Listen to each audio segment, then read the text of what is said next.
kia UDA ni kubono kia ruro koboria guchia ababwatani bae gwesokia na korandia inchiri obuya bw'ekiama ekio okwana kurwa samaga cha manene y'ekiama ekio no murikyo monene Hassan Omar asabona mochire gatie chinyomba chioborari hase okoenekia amang'ana atari ekene igoro y'ekiama ekio Omar ni gobona atebire ekiama kia UDA ni gokerekia abakenya bonsi natikebwate gwancheria konde gwensi murikitoline tinyambane agotomanya senchero wikira.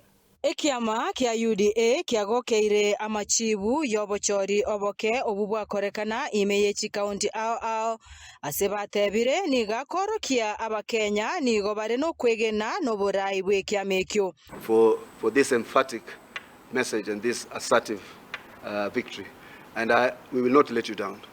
We promise you. Hii viti tumeongeza yote. Unajua hizi viti UDA imepata zote tumeongeza. Hakuna kitu tumepoteza na tumeongeza. Hizi 4 zilikuwa zote si zetu. Tumeongeza. Zile 16 saa 17 tumeongeza. Alafu wewe bado unajidanganya mahali katika Twitter yako sijui unaweka hashtag ya sijui nani atakuwa na one term. Labda ni wewe. Gukwana kurwa ase omocho Nairobi amagacho amanene y'ekiama ekio no muriki omonene Hassan Omar ase aene kiribuna obochori bw'omwaka orebosio nigo barachikobwane chikura chinyinge ase ekerogo kyoborai bwense koreng'anigwa n'obochori bwaeta kupanga. So we have to be quite we now have to speak assertively. The Kenyans are speaking and they are telling us to be bold. This is what the message is coming from by-election after by-election. They are asking us tusiache maneno inaendelea. And they have read through your bluff. They have seen the disinformation. Munatafuta hivi, munatafuta ile. Wakenya wameona. Na kila siku. Na nyinyi mnajua.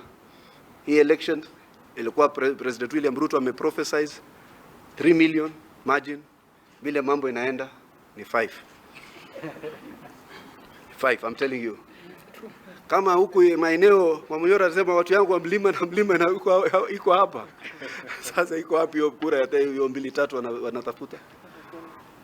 We are winning this by significant margins. And it's not just about winning election, it's the validation. Na hii chama itajenga party school. Na itaelezea wa Kenya transformation. Chinga kiechechio otebire okuigwana kwa begetwese ino morai bwense William Ruto no yokabeire omorai bw'ekiama kia ODM nyagusira Raila Odinga nigo kogenrete gwikiranigwa. For working on the coalition, it's work in progress and you can see it. We are partnering everywhere. Everywhere in government. Who is our Minister for Finance? Can't you see uchumi inaenda vizuri? We've stabilized the economy of this country. We've met our foreign obligations. We've stabilized the shilling. We have been able to renegotiate or restructure or reprofile other obligations, including debt, to provide ourselves with headroom. They had fixed us.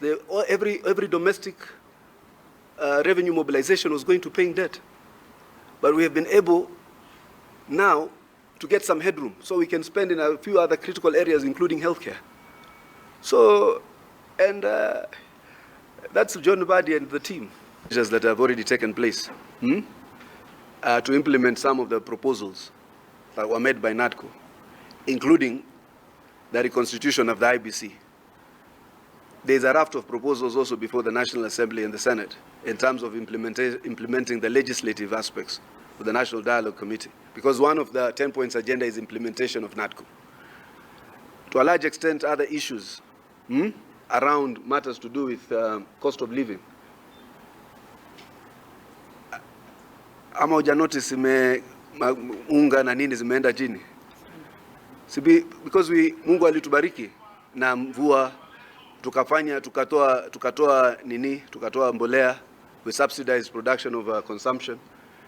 We have stabilized the Kenya shilling, so importation is more stable and more. We have a surplus in terms of our import cover. So to a large extent, we have done that. Korpoteria en Soko TV, erietaria ne Linet Nyambane.